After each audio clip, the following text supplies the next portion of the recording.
Om Swastiastu. Kami dari kelompok E kelas 10 MIPA 3 akan menjelaskan tentang 5 perkembangan teori atom. Yang pertama adalah teori atom Dalton. Yang kedua adalah teori atom Thomson. Yang ketiga adalah teori atom Rutherford. Yang keempat adalah teori atom Bohr. Dan yang terakhir, teori atom mekanika kuantum. Perkenalkan, nama saya Ibu Siti Ayu Marsha Putri Dharma, absen 7. Perkenalkan, nama saya Kak Dewi Puspita Dewi, absen 15. Perkenalkan, nama saya Kian Ari Saraswati Devi Kanis, absen 16. Perkenalkan, nama saya Mandela Smi Prahita, absen 23 dari kelas 10 MIPA 3. Kenalkan, nama saya Niputu Ayu Maita Melani, nomor absen 28 dari kelas 10 MIPA 3.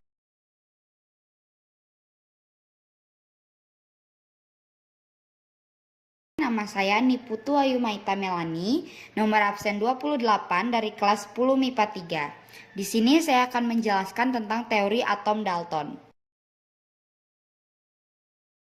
Teori atom Dalton. Teori atom Dalton menyatakan bahwa setiap unsur tersusun dari partikel yang sangat teramat kecil yang disebut atom. Semua atom dari satu unsur yang sama adalah identik, namun atom satu unsur berbeda dengan atom unsur-unsur lainnya. Atom dari satu unsur tidak dapat diubah menjadi atom dari unsur lain melalui reaksi kimia. Atom tidak dapat diciptakan ataupun dimusnahkan dalam reaksi kimia. Senyawa terbentuk dari kombinasi atom-atom dari unsur-unsur yang berbeda dengan rasio atom yang spesifik. Teori atom Dalton ini memberikan gambaran model atom seperti model bola pegal atau model bola biliar. Secara garis besarnya, teori atom Dalton memiliki kelemahan, antara lain, masih ada partikel subatomik yang menyusun atom, proton, neutron, dan elektron.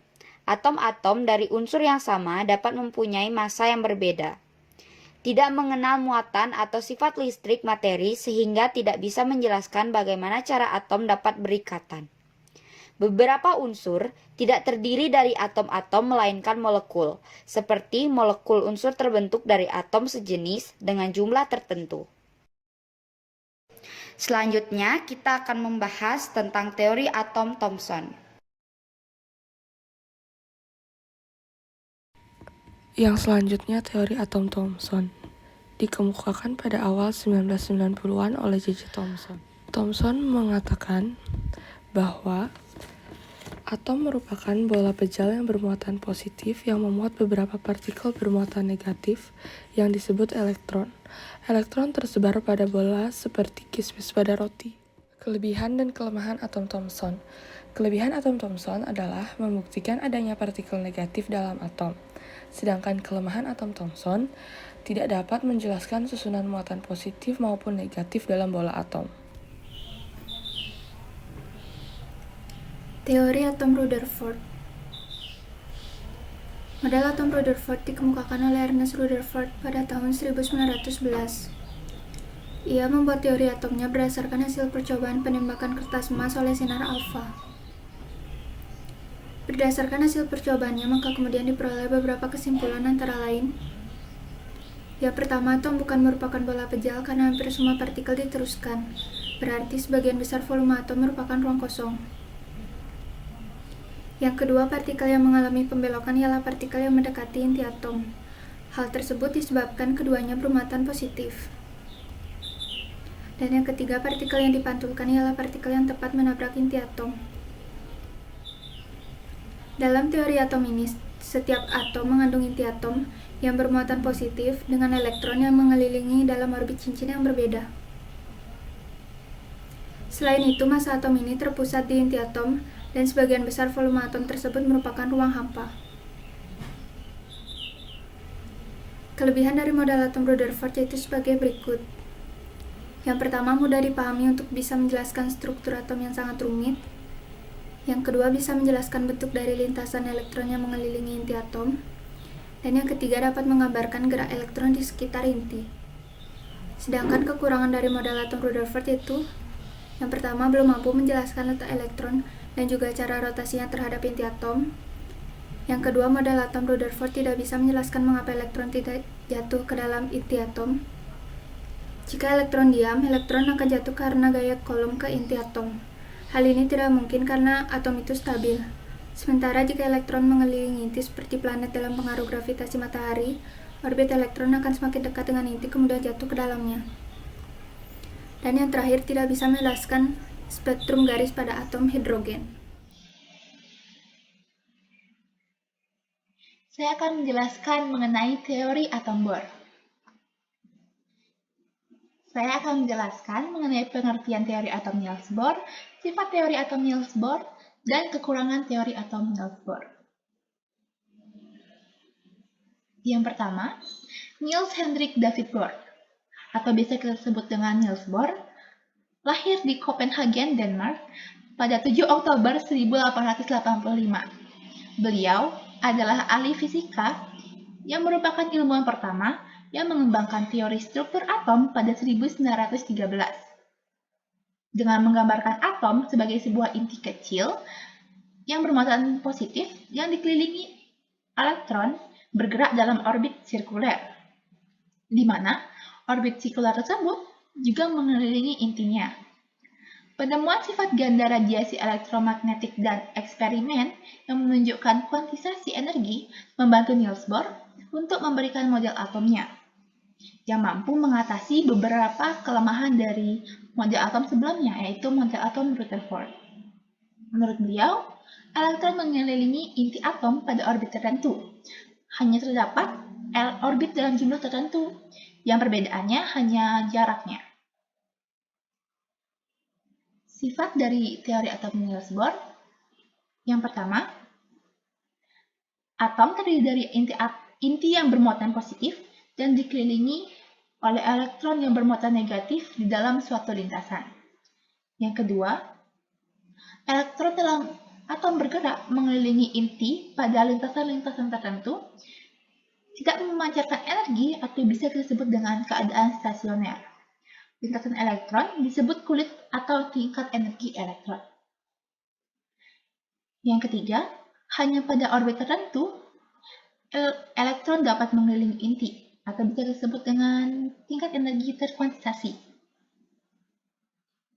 Elektron bisa berpindah dari satu lintasan ke lintasan yang lain dengan menyerap atau memancarkan energi, sehingga energi elektron atom tidak akan berkurang. Terakhir, tingkat energi lintasan elektron merupakan kelipatan dari suatu bilangan bulat dari 1 sampai dengan tak terhingga yang disebut dengan bilangan kuantum. Tetapi dari teori atom Bohr memiliki beberapa kekurangan atau kelemahan. Yang pertama, adanya radius dan orbit yang tidak sesuai dengan prinsip ketidakpastian Heisenberg yang menyatakan radius tidak bisa ada bersamaan dengan orbit. Yang kedua, model atom Bohr tidak menjelaskan efek Zeeman atau Stark effect. Efek Zeeman adalah ketika garis spektrum terbagi karena adanya medan magnet. Yang ketiga, teori ini gagal menjelaskan terjadinya spektrum dari atom berelektron banyak. Berikutnya, model atom Bohr mempunyai nilai momentum sudut lintasan ground state yang salah. Lalu, lemahnya penjelasan tentang prediksi spektra atom yang lebih besar, tidak dapat memprediksi intensitas relatif garis spektra, dan model atom Bohr tidak dapat menjelaskan struktur garis spektra yang baik.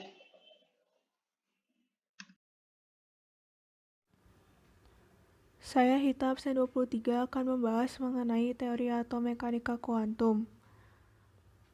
Yang pertama kita bahas hipotesis de Broglie, habis itu kita bahas prinsip ketidakpastian Heisenberg, dan teori mekanika kuantum.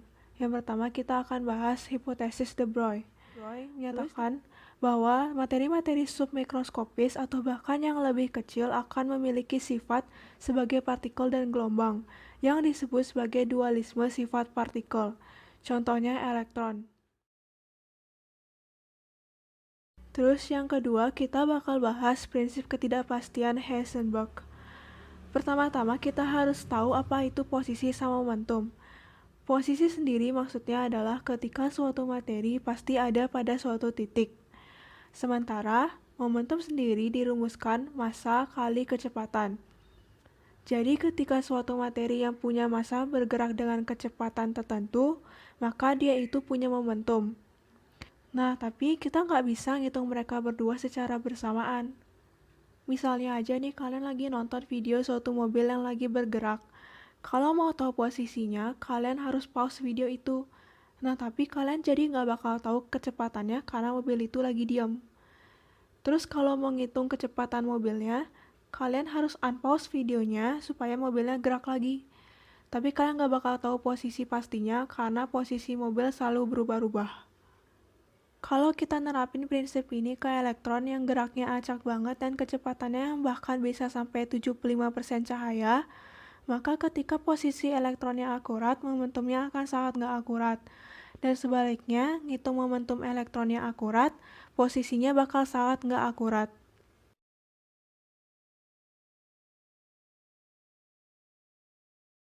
Oke, baru sekarang kita akan masuk ke teori mekanika kuantum. Erwin Schrödinger ngegabungin hipotesis de Broglie dan prinsip ketidakpastian Heisenberg, yaitu bahwa elektron bergerak dalam bentuk gelombang.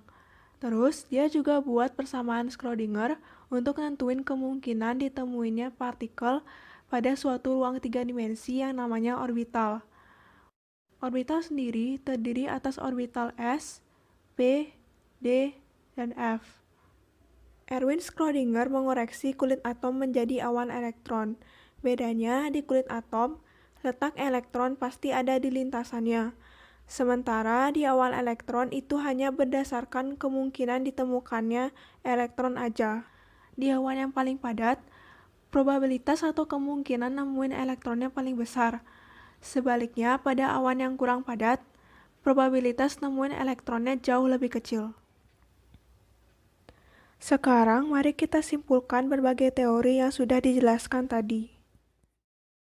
Simpulan dari teori atom Dalton adalah materi tersusun atas partikel-partikel sangat padat dan kecil yang tidak dapat dipecah-pecah lagi. Partikel itu dinamakan atom. Atom-atom suatu unsur identik dalam segala hal, tetapi berbeda dengan atom-atom unsur lainnya. Kesimpulan teori atom Thomson adalah atom merupakan bola pejal yang bermuatan positif, di mana atom terdiri dari bola bermuatan positif dan elektron tertanam di dalamnya. Selain itu, atom juga bermuatan netral, karena memiliki muatan negatif dan positif dalam besaran yang sama. Berdasarkan teori tersebut, dapat disimpulkan bahwa model atom ini terdiri dari inti atom yang sangat kecil dan bermuatan positif, dikelilingi oleh elektron yang bermuatan negatif. Orbit elektron tampak seperti planet yang mengelilingi matahari pada tata surya. Kesimpulan dari teori atom Bohr adalah inti kecil yang bermuatan positif dikelilingi elektron yang bermuatan negatif yang bergerak dalam orbit sirkuler. Kesimpulan teori atom mekanika kuantum. Teori atom mekanika kuantum mengaplikasikan hipotesis de Broglie dan teori ketidakpastian Heisenberg sebagai dasar teorinya. Tempat kemungkinan ditemukannya elektron disebut awan elektron. Makin padat awan elektronnya, makin besar peluang menemukan elektron. Sekian video dari kelompok kami mengenai 5 perkembangan teori atom. Mohon maaf bila ada salah kata. Terima kasih. Om Santi Santi Santi.